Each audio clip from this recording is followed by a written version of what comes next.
Hello sailors, this is the Dodgykebaab, and I don't need to explain what the Sega Master System is because you already knew that before you clicked on the video. I'll just head straight into the list of games, but I do need to put this quick caveat at the start. In this top 10 games list, there are no arcade ports. Yes, the Master System has good ports of games like Wonder Boy, Monsterland, Shinobi and Phantasy Zone, but why the fuck would you want to play them when you can just play the arcade originals on an emulator? Also, talking about emulation, that's how you should enjoy these games now. RetroArch plays these perfectly, and the price of some of these cartridges on the second-hand market is taking the absolute piss. So fuck the retro game resellers and download Master System ROMs from the internet. Hell, you can get a complete ROM set in less than 10 minutes if you go through Reddit, so do that. Now, in no particular order, here are the best 10 games on the Master System.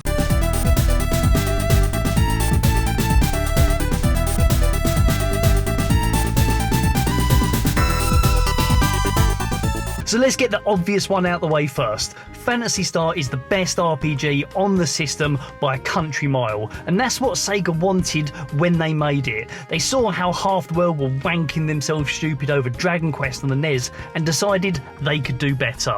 And they did. To me, this is the quintessential RPG of the 1980s. Big colourful worlds to explore, graphics that actually took advantage of the hardware, lots of different enemy types, a good story, a deep experience with lots of secrets to discover. I went back and completed the game a year or so back on RetroArch with the hardcore achievement mode activated, and it was just as good then as it was when I first beat this game decades ago. But without that nostalgia helping along, you might want to play this on a different system now. If you want the hard as nails experience, then by all means play the Master System version.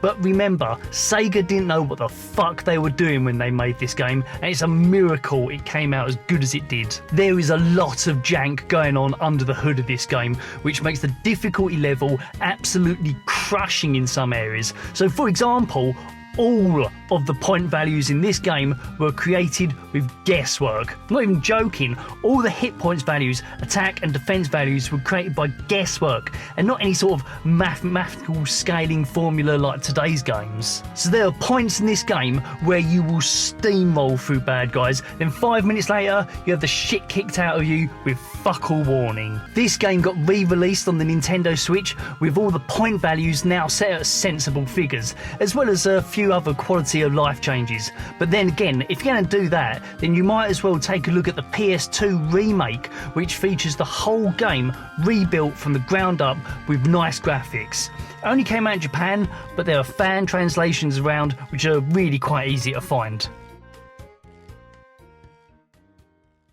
For too long, retro gaming YouTube channels have banged on about the Disney games Capcom made on the NES, like DuckTales and Chip and Dale. I suspect it's because most prominent channels are all American, and most Yanks overlook the Sega Master System. Unlike us superior British gamers who fully embrace Sega's Wonderbox, and we got to experience the far better Mickey Mouse series of games. Although Castle of Illusion is a good game on the Master System, just play the Mega Drive version instead.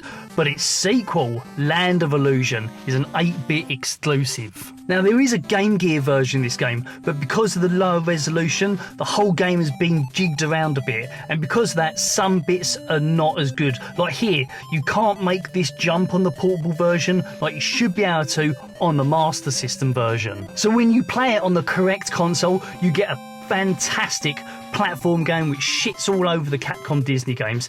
Yes, a couple of the bosses are a bit wonky, like the dragon boss on the blacksmith's workstage. Throwing the blocks won't work. Throwing the blocks at his head won't work. They have to be right in his eye or it won't count. And it also rips ideas straight out of Super Mario World, which came out 2 years before, like the overworld screen and levels having secret exits that open up new paths. But what you also get are well-crafted levels which feel very different from each other, tight controls, excellent graphics, all wrapped up in a good presentation. There's no save function, but you can clear all this in a couple of hours once you get used to the mechanics. Sega was obviously very proud of the first Phantasy Zone game in the arcade. They used it as the basis for Space Harrier. Art, I don't want to alarm you, but welcome to the Phantasy Zone. Get ready. Later on, they put little Phantasy Zone Gashapon inside popular forklift simulator Shenmue on the Dreamcast, and after that, in Yakuza 0 on the PlayStation 4, they put in little Phantasy Zone UFO toys, but also said, fuck it, here's the whole game for you to play while you're Yakuza-ing. It's a good game, but the Sega Master System exclusive sequel is better in every single way. Well, apart from a slight hit to the graphics, as it's a Master System game and not Sega arcade hardware, you don't get parallax backgrounds, and when the screen gets overloaded with stuff, the game engine craps out and starts to chug. It's much like the first game, but each level is divided into multiple stages, which you can get to by entering a warp hidden behind some bases. Kill all the bases in each stage and then enter the red warp to take on the end of level boss. The levels look great and are super colourful. Loads of different bad guy types, some brilliant music, and you get to buy a ton of different weaponry from the shops. But by far the best new feature in Phantasy Zone 2 is the addition of a health bar. You can buy or find red potions to extend your health bar so you can take a few extra hits before losing a life. As the game can get super hectic at times, you'll need this, although the graphical slowdown can actually help, because when things get crazy, it does work out in your favour. People just discovering this game for the first time might mistakenly think that this is a home port of Phantasy Zone 2 DX, but that's not the case.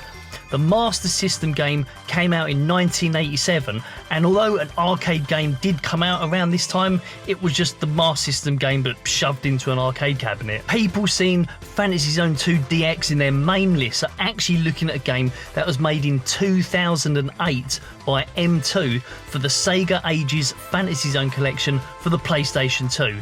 And it's not really too much like the Master System version. The levels are not the same, and you only get 2 stages in each level, there's no energy bar, and the bosses are a bit different. It's fun, but it's definitely not the Master System game, but with better graphics. Where Phantasy Star was a direct answer to Dragon Quest, Golden Axe Warrior is Sega's answer to Legend of Zelda. Sega got a lot right with this one, but we can't gloss over what they got wrong. I could point to the minor things like the awful text scrolling in the intro, but let's get right to the heart of the issue, and that this is the right game on the wrong system. The release date for Golden Axe Warrior is April 1991, which begs the question, why was this not developed as a Mega Drive game? This is almost 2 years after Phantasy Star 2, which was released on the Mega Drive in 1989. I get that Sega still wanted to support the Master System, which was doing great business in Europe, but Sega, what are you doing? The Master System had enough RPG games to get by, and the Mega Drive was crying out for them. Golden Axe was a huge IP back then, and this would have sold gangbusters had it been on the Mega Drive. Anyway, at the start of this bit, I said this game was Sega's answer to Zelda, and that's putting it lightly. I mean, come on, look at it. If you like Zelda 1 on the NES and wanted something just like that, well, here we are. The graphics are more colourful, the overworld is huge, and there are a ton of secrets to find all over the place. And if you like a challenge, I think this is quite a bit harder than Zelda. Some of the bad guys have wild attack patterns, and the amount of help that's on offer within the game is minimal at best, but at least it does have a save game feature. Is this game worth the crazy prices the scummy retro resellers are asking? Absolutely not, but I don't think almost any retro games are worth these sort of prices. We're talking about 256 kilobytes worth of data. The game is worth your time, but it's not worth 200 odd quid. Normally, my view on the French is simple. French people chomp on onions and go, oh, he ha, he ha. That's a fact. But in the case of Asterix, normally you can count on a decent video game. Remember the early 90s Konami game? That was pretty good. And so is this Master System game. Well, apart from the scrolling screen levels, fuck those things. But everything you need to have a good platform game is here. Tight controls, varied levels, and nice colourful graphics. There's nothing super original here. Most of this was done in Super Mario already, but it's been put together and arranged very nicely here. The only thing this game copied completely wrong from Super Mario World was the scrolling screen levels. Here in Asterix, they are almost impossible to finish on your first try. Sometimes you get platforms that start moving when you touch them, and in some cases, if you start them too quickly, they scroll out the screen. And also, some of them, if you don't hit them fast enough, they won't move quick enough to stay within the scrolling screen. Outside of this, I don't think I need to explain the game further. You can see the footage, and if you've got this far into the video, you probably understand what you've been watching, and you're just here for game ideas.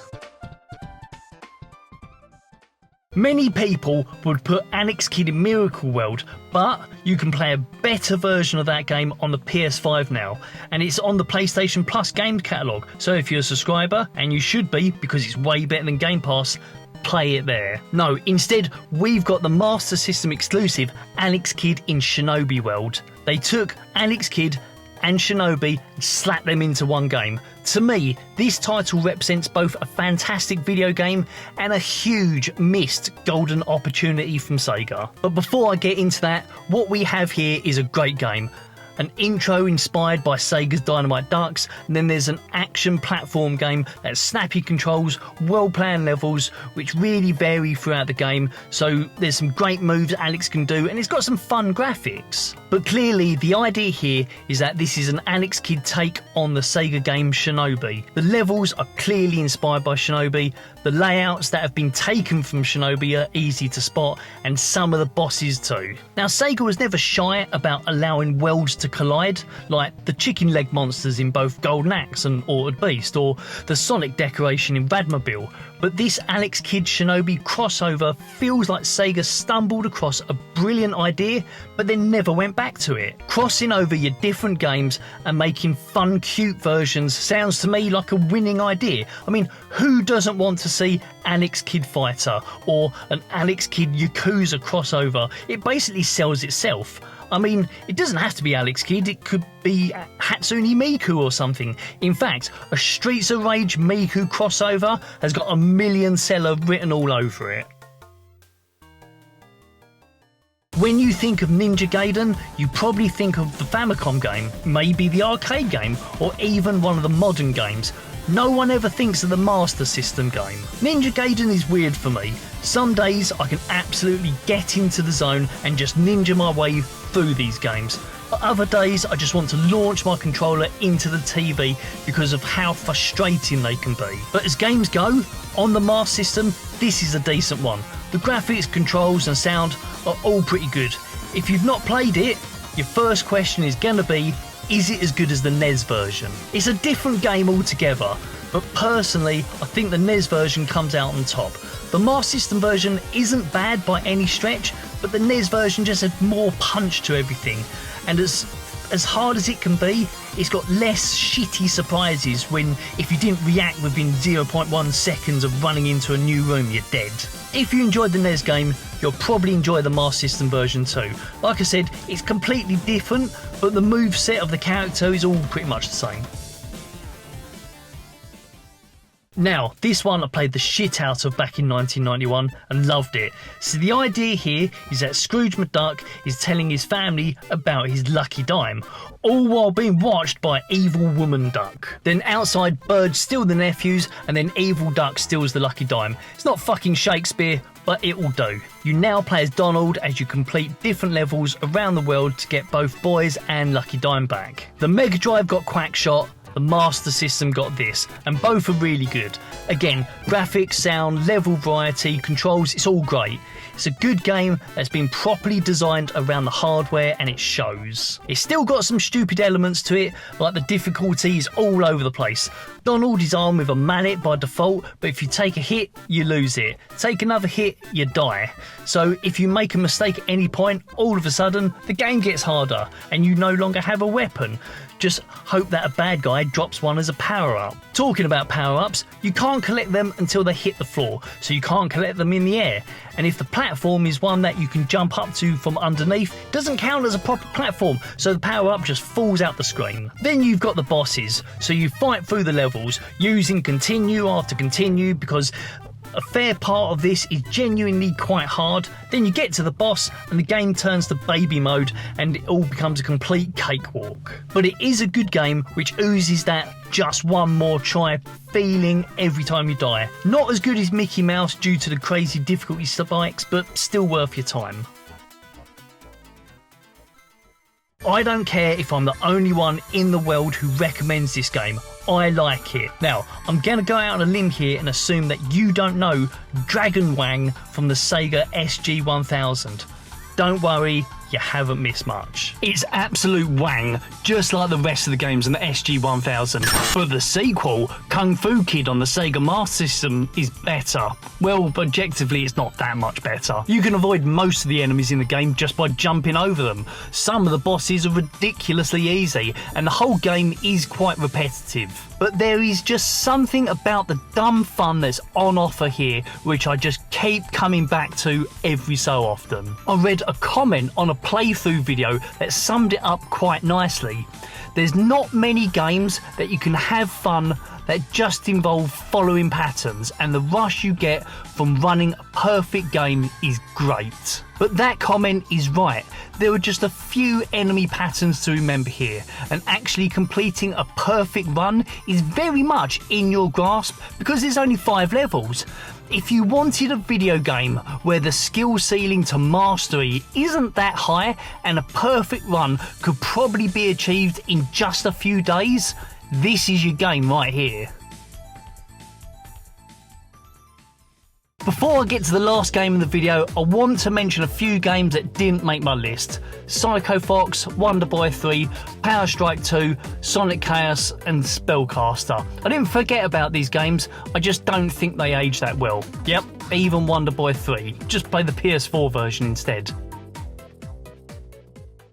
I'm a sucker for scrolling shoot-em-up games like R-Type and Parodius, so the final game here is Aerial Assault. Now, many people will put Alesti or Power Strike games over this, but I think those games are trying to do too much and push the Sega Master System beyond what it's actually capable of. There's too much going on and the games just end up not being fun because of it. With Aerial Assault, less is definitely more. It's a much more basic shooter, but sometimes that's what I want. I don't always want some mad as hell, balls to the wall, bullet hell extravaganza. Sometimes I want to shoot 'em up that's a bit more laid back and relaxed, and that's where Aerial Assault fits in. It's a decent enough game, but for me it fills that relaxed shooter hole that is an area almost completely unserviced otherwise. Not the ending to the video you're probably expecting, but here we are. ビデオにコメントを残していいねボタンを押し友達に勧めてからドッジケバブを購読してください。